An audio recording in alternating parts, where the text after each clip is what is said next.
çiğ köfte yedim.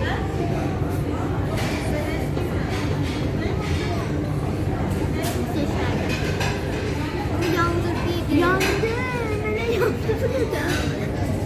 Bunu da ciğer sonra yanır dedim. Bunu mutlaka köfteyim. Yandım.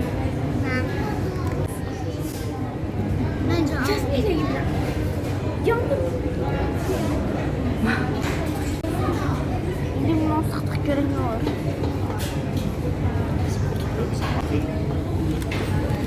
Kalp yoktu. Yine de öldüm.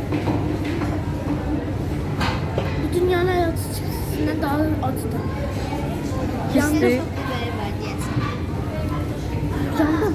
Pisli. Değil mi? Neyse ben yani acı olmasa çok bir şey olmaz. Tek sözüm var. Bunu bir de atamız al. Sen ne diyorsun? Niye ki bu acı olmasa çok tatlı olardı. Bunu ancak de çok tatlı geldi. Ama sonra bir acılık başlıyor.